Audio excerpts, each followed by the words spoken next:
पहा गार झाल्यानंतर कालवण तरी किती छान सुटलेली आहे। मस्त असं कालवण झालेलं आहे तयार। नमस्कार, काव्य ओ ब्लॉग्स मध्ये तुमचं स्वागत आहे। आज आपण मस्तपैकी असं अगरी स्पेशल अंड्याचं कालवण, जे अगदी मटणाला सुद्धा अगरी पद्धतीच्या काळ्या मटणाला सुद्धा बाजूला करेल इतकं छान चवीला लागणारं आपलं अगरी पद्धतीतील अंड्याचं कालवण ते बनवणार आहोत। तर चला काय काय घेतलेलं आहे साहित्य इथे ते बघूया। ते पहा, मी लसूण ठेचून घेतलेला आहे, आलं ठेचून घेतलेलं आहे, कांदा कापून घेतलेला आहे एक मीडियम साईजचा। इथे वाटण तयार करून ठेवलेलं आहे काळ्या वाटणाचं, जे तुम्ही रेसिपी टाकलीच होती, काळा खोबऱ्याचं वाटण। आणि इथे आपली अंडी 5 आणि एक बटाटा मीडियम साईजचा उकडत आहे। तर आता हे उकडून झाल्यानंतर आपण बनवूया कालवण। तर तुम्ही पण नक्की खायला या। आज आहे वार मच्छीचं, त्यामुळे मच्छी पण काय झालं, सकाळी मच्छी आणायला आमच्या जमली नाही, त्यामुळे घरामध्ये होती मच्छी तीच केली आणि आता मस्तपैकी असं अंड्याचं कालवण बनवणार आहोत। संध्याकाळचे वाजलेले आहेत 6 वाजून गेलेले आहेत जवळजवळ। तर आता कालवण बनवून घेते। इथे पहा, ओवी अजून झोपलेली आहे आपली आणि काव्य खाली खेळतोय। भाई इकडे सायकलीच आहे बघा, खेळतोय खाली, दिसत आहे तुम्हाला बिल्डिंगच्या खाली इथे खेळताना। आत्ताच बनवलेलं आहे मी मस्तपैकी असं लोणचं इथे बनवून ठेवलेले आहेत बरण्यांमध्ये। एक गोड लोणचं बनवलंय, एक आपलं साधं लोणचं बनवलंय। पहा मुरायला ठेवलेले आहे। हा आहे साधा लोणचा आणि हा आहे गुळातला गोड लोणचं। ह्याच्यामध्ये जागा नसल्यामुळे हे इथे बनवून ठेवलेले आहेत। अजून त्याला झाकण वगैरे घट्ट करून ठेवायचं आहे। सगळी तयारी चालू आहे। तर आता लसूण पण घेतलेला आहे, पहा इथे लसूण घेऊन ठेवलेला आहे 2 किलो। त्यानंतर खोबरा सुद्धा आता मी खोबरं आणलेलं आहे बाजारातला 160 रुपये किलो, तर ते आणून ठेवले 5 किलो। ते उन्हामध्ये छानपैकी वाळवलेलं आहे। परत पापड झाले, लोणचे झाले। आत्ता आणखीन काय काय तयारी चालणार आहे ते सुद्धा पुढच्या ब्लॉग्समध्ये तुम्हाला पाहायलाच मिळणार आहे। तर आता आपण पाहूया फक्त अंड्याचं कालवण। ते पहा 5-6 मिनिटांमध्येच आपले मस्तपैकी अंडे उकडून झालेले आहेत, बटाटा सुद्धा उकडून झालेला आहे। आता आपण ह्याची सालं काढून घेऊया। इकडे आपली अंडी बटाटा गार होतोय तोपर्यंत इथे गॅसवरती ठेवलेली आहे मी एक भांडं, जे गरम करून घेतलेलं आहे। त्यामध्ये तेल टाकत आहे 3 पळ्या। 3 पळ्या म्हणजे माझ्या छोट्या 3 पळ्या। तेल चांगलं गरम करून द्यायचं आहे। यामध्ये टाकणार आहोत अगदी थोडंसं हिंग,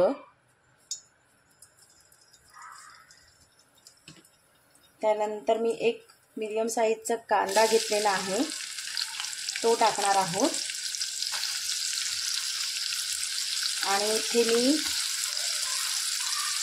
4 ते 5 पाकळ्या घेतलेल्या लसणाच्या, ज्या अशा ठेचून घेतलेल्या आहेत। चांगलं असं मिक्स करून घ्यायचं आहे।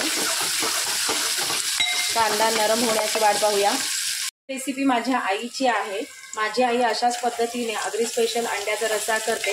आता आपण वेगवेगळ्या पद्धतीने अगरी पद्धतीने म्हणजे साध्या पद्धतीने किंवा हॉटेल स्टाईल अशा पद्धतीने अंड्याचं कालवण करत असतो, पण अशा पद्धतीने जे आमच्या अगरी स्पेशल म्हणजे अगरी लोकांचा जो खास करून बनवलं जाणारा पदार्थ, तो अशाच पद्धतीने बनवलं जातात। अंड्याचं कालवण म्हणा, मटणाचे कालवण, जे बरेचसे माझे पद्धतीने मी माझ्या आईच्या पद्धतीने दाखवत असते। तर हा कालवण आईची पद्धत आहे। नक्की पहा हा ब्लॉग शेवटपर्यंत। इथे बघा कांदा आपला झालेला आहे जवळपास गरम नरम। खाली मुलांची आवाज येत असेल तुम्हाला, खूपच खाली खेळतात मुलं, त्यांचा आवाज येतो बिल्डिंगच्या खाली। हळद टाकत आहे एक अर्धा चमचा। त्याच्यानंतर इथे अगरी जो भाजलेल्या खोबऱ्याचं वाटण आहे ते टाकून घेत आहे। आणि हा अगरी स्पेशल साठवलेला मसाला, जो साठवणीचा मसाला असतो वर्षभराचा, तो रंग त्याचा अप्रतिम आहे आणि तिखटपणा पण भरपूर आहे, त्यामुळे मी अर्धा चमचा टाकलेला आहे। असं मिक्स करून घ्यायचं आहे। इथे 1 मिनिटासाठी असं परतून घ्यायचं आहे सर्व मसाला। आणि तुम्हाला किती ग्रेव्ही हवी त्याप्रमाणे तुम्ही पाणी टाकून घ्यायचे आहे। मी हा 1 ग्लास टाकलेला आहे, अजून थोडं टाकणार आहे, कारण माझी 5 अंडी आहेत उकडलेली, त्यामुळे मी इतकं 2 ग्लास होतील इतकं पाणी टाकलेलं आहे। आता ह्याच कालवणामध्ये हे टॅमॅटो एक घेतलेला मी अशा पद्धतीने बी काढून त्यामध्ये टाकून घेत आहे। आणि कोथिंबीर चिरून घेतलेली आहे, ती सुद्धा मी ह्यामध्ये टाकत आहे। कलर पहा खूप छान आले रंग रशाला। चवीपुरतं मीठ,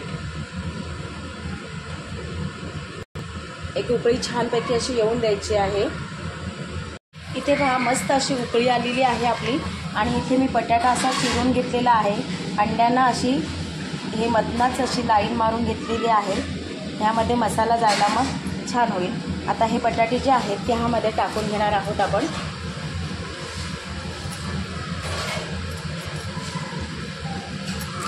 आणि एक एक करून अंड सुद्धा सोडणार आहोत।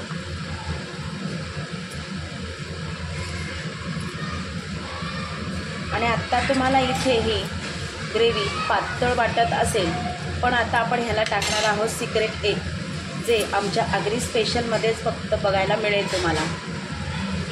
तर ते म्हणजे तांदळाचं पीठ। तांदळाचं पीठ लावल्याने रशाला चांगलं घट्टपणा येणार आहे। हा बेटो बघा इथे उभी उठली। काय ते बेटा, काय तो? तांदळाचं पीठ लावल्यामुळे इथे ग्रेव्ही छान घट्ट होईल। आता इथे पहा मस्त असं आपलं कालवण तयार झालेलं आहे। 5 मिनिटातच ग्रेव्ही पहा किती घट्ट झालेली आहे, छान अशी तयार झालेली आहे ग्रेव्ही। अशा प्रकारे ही झालेला आहे तयार अंड्याचा रस्सा, कालवण किंवा अंड्याची भाजी। गॅस बंद करून घेते।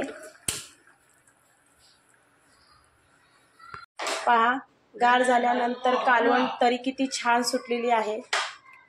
मस्त असं कालवण झालेलं आहे तयार।